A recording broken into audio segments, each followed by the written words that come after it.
Hi everyone, it's Rax. Starfield Early Access releases on September 1st for PC and Xbox, and then a week later on September 6th for anybody else.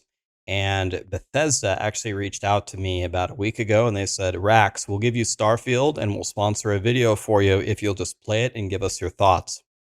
So obviously I was ecstatic to do that. So I have been playing this game and I got to be genuinely honest with you here. I think you guys are going to absolutely love it. So the video I decided to make for you is I'm going to bring you my top 5 hints if you're brand new to the game. And don't worry, there are absolutely no spoilers in this. To be honest, I couldn't spoil the game for you anyway. I didn't get that far and there's just way too much content. I couldn't spoil it for you anyway, even if I wanted to, which I don't. And I think these are going to really help you. Hopefully, this short video will help save hours of time and help you get to blasting and exploring all the planets here. So let's get started. All right, for my very first hint for you, as with any game, the first thing you want to understand is exactly how to track quests, how to move around efficiently, and how to space travel correctly. So there are going to be some tutorials in the beginning of the game that will teach you. I would strongly advise you to take a deep breath and pay attention to them. But I want to show you a couple of things that will help you a lot. So what I originally thought is if I ever wanted to fly around, that what I would have to do is I would run on any particular planet and I would have to go to my spaceship and then start flying around, right? That is completely incorrect. So you pull up your quest log, you see, okay, right now I'm doing this quest. You can tell that I'm doing this quest because it's got a little teal border. But let's say I wanted to track something else. Maybe I pick loose ends and I click this one. You can see the teal thing moved. And if I escape out of it, if it's on this planet, it's going to direct me where to go. Okay, so I'm going to go through the store and then I'm going to run around and figure out wherever that is. So I'm pressing L to open up the quest log, and that's how you track something. But something even more valuable than that is, let's say I wanted to do this quest, and let's say that this quest is not even on this planet. What you can do is you click this so it's highlighted, and then you can press R. See in the bottom right, set course, I press R. Look, it takes me to space, and it asks me if I would like to fast travel. Of course, I have the option of fast travel there, or maybe I would tab out again, and then you can look at the different planets and the stars and the different clusters there, and this will help you tremendously. What I did in the beginning of the game is I was always running to my ship anytime I wanted to go anywhere. Don't do that. Use the tracking quests, and your ability to move around there will be increased exponentially. And then one other thing to understand about running around here is there is a boost button. You can activate your boost right away in the game settings, so make sure that you know that that is there. And then eventually you can actually start to kind of fly with little boosts on the jet.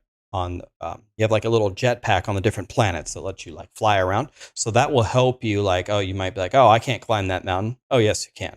Just start boosting up there, and you can fly around like that. So that's probably my number one hint, the most important thing, because the whole game is about exploration. Understand that you can track quests. Understand that you can fast travel to your quests by using the set course thing in the options. L to open up the quests. Set course is going to be a little bit different, obviously, with a controller. And then obviously understand that on a planet, you have a boost, and you can also boost when you're outside with a little jetpack and get some air and get to places you otherwise normally would have a great difficulty arriving at. The next hint that I would like to give you is exploration means a lot more than just jumping in your spaceship and flying around to all the different planets. Of course, Starfield is a game where you can play it however you want. You could just do the main quest, you can just sail around and find whatever you want. But one thing that was very surprising to me is I opened up gigantic quest chains and things that I thought were not obvious at all just by walking around the town and seeing what was there and interacting with the people there. There's so many little side quests and stories that you can find if you're willing to look for them. And to me, I thought that this was one of the best things about the game. So when I'm brand new in a town, what I do is, first of all, you can get quests just by running through. You run by the right people, you might overhear something as you're running by, and then it will trigger a quest for you. But sometimes you got to walk into the shop and just have a dialogue and see what the different prompts are. If you hit the right one, sometimes it opens these huge quest chains, which I thought were fantastic. So remember, it is a game about exploration, but that doesn't just mean running around on planets and flying around in your ship. Interact with the people as well, and the game will just get so much bigger for you and a lot more enjoyable. The next hint ties directly into the previous one, where we said exploration is not just about exploring planets, it's learning the stories of all the different people. Well, another thing is be adventurous with the dialogue. So, whenever you're hearing about everybody's stories, you're going to be given tons and tons of opportunities to make choices in how you interact with the characters. And how you interact with them has either rewards or consequences or just changes your story entirely. So, just to show you, I've been doing this quest. I'm in kind of in the middle here. I'm not going to click any options because I said there were no spoilers. But here, I could read something from Clover, or I could persuade them to do something, or I could just say, oh, whatever you decided is fine.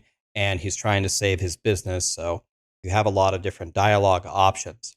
But what I was doing in the beginning, which I do for a lot of other games, admittedly, is I was just blazing through the content. Or the dialogue, I wasn't really paying attention. Skip, skip, skip. I don't care. And then I realized I got into situations where I had to make decisions, critical decisions. I had no idea what to do. They do a very good job of making it not obvious of what exactly you should do. Sometimes I took a very dangerous option and I paid the ultimate price for it. And sometimes I was handsomely rewarded, which I think is just great game design. So remember, pay attention to the dialogue and don't be afraid to take some big risks because sometimes they really pay off. So that's one of the things that makes the game so fun to play. For my next hint, I want to tell you something that absolutely plagued me in the beginning. So, Starfield will allow you to pick up pretty much anything that you see anywhere. For example, I don't know, let's go over here. Oh, this food tray, mass zero point 0.1, value 10. Whenever you're running around anywhere, you can pretty much pick up anything. But my advice to you is don't do that. Because what I did was I was constantly full on my mass. You can imagine bad things happen, can't carry anything, and it's an absolute disaster. What I found was when I was running through it, I was checking every little desk, every little closet, and I would say, oh, this thing's worth 300 and everything else here is only worth like 20. Maybe I found something awesome and I should keep this 300 thing. No. If I were you, I would not hardly pick up any of that stuff because when you're playing, you find a ton of weapons, you find a lot of spacesuits and packs, and these things sell for way, way more. Another thing is, if you found too many things, you usually have a companion and you can trade gear, and then you can give her a bunch of gear, and she also has a mass of 135, so it's an extra storage unit. But if you're playing and you haven't played a game like this where you can pick up literally everything, be careful. Another thing is in certain areas, if you go into a town, if you go into a shop, and you try to pick up, I don't know, you go into a gun shop and you pick up a gun and put it in your inventory, bad things are going to happen. Again, no spoilers, but if you're in a town and it looks like something can't be taken, well, it can't be taken. Otherwise, prepare to face the consequences. But don't feel like you have to look around and pick every single thing up. You will be able to build credits just naturally playing the game and doing quests and selling the extra weapons that you get. You don't have to pick up every food tray that you see. For our final hint, I'll share something with you that might seem very obvious, but is something you really want to think about, and that's to fight intelligently. There's a ton of different ways that you get in combat in this game, and I want to talk you through a few of them. Well, first of all, you might be exploring the planet and you might be fighting either beasts or humanoids or who knows what's out there. And there's a bunch of different weapon types. Of course, there's close range things, there's long range things, there's lasers and all these different things. Remember, if you're outnumbered and you can't just fight out in the open, take cover and make them come to you. A lot of times that can make the fight way easier. And if you don't do that, you might just end up losing. Another thing is there's skills and talent trees that can really buff certain kinds of guns. I don't want to tell you how to play. You can play however you want. All of them are Good, I tried them all. But you might want to spec into a certain kind of combat and use that to your advantage. Maybe you pick close quarters, so you're hiding behind every single wall as you move around toward the enemies. Then finally, you pop them. That can make a huge difference than if you just go out guns a-blazing with your pistols. The same thing is true for space combat. Space combat, some of those ships get really, really powerful. And if you don't have a really powerful ship, you're going to have to use some clever tactics to beat them. One thing you can do, for example, is when the spaceship is flying by you, if you follow them and you're shooting them in the back, that's way better than trying to take on a more powerful ship than you head on. It's basic things like this that are probably very obvious to you guys, but just keep in mind that you should be implementing these tactics all the time because it can really turn a fight that you normally would have no chance of winning into a victory. Then you're going to get some godly loot for it. I want to throw one last thing onto that final hint about fighting intelligently. And again, it's correlated to following the dialogue in the game. A lot of times, the NPCs or the certain missions will tell you, hey, we have an extremely tough fight coming up, but we have some various ideas on how we can make it easier for you. You can activate the lasers, or you can go do this thing, or you could try to sneak in and grab the package and don't even have them see you to avoid the fight entirely. Again, like always, if you're paying attention to the game, it will give you ideas on how you could manipulate the combat and manipulate your story. And actually, the sequence of events that happen later will be different.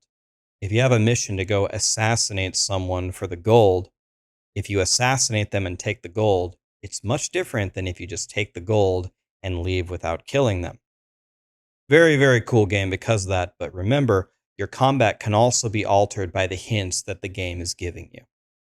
That's pretty much going to wrap it up for this video, guys. Honestly, I could make a top 25 or top 50 hints for beginners, but I don't want to tell you everything. I don't want to give you a strategy guide before you even begin. This game is about exploration and figuring it out on your own and creating your own story. So I want you to have the opportunity to do that. But I hope that these hints about the combat and the tracking and the dialogue and a little bit more of the in-depth on the exploration will help enhance your first playthrough. I want to thank Bethesda for the opportunity to make this video and to play the game as kind of early access. I'm going to be blasting this game. For me, on my time zone, this game actually comes out on August 31st, and that's actually my birthday. So I'll be doing a mega blast of this game on my birthday. And if you guys want access to the early access, I should have a link down below in my description if you'd like to check it out and pre-order Starfield. But I genuinely think this is going to be, it's going to be in contention for Game of the Year. There's a couple of good ones this year. We'll see who comes out with the win, but I think Starfield is going to be one of them. Thank you so much for watching, and if you guys like this video, maybe I'll make more content for Starfield in the future. Thank you, and take care.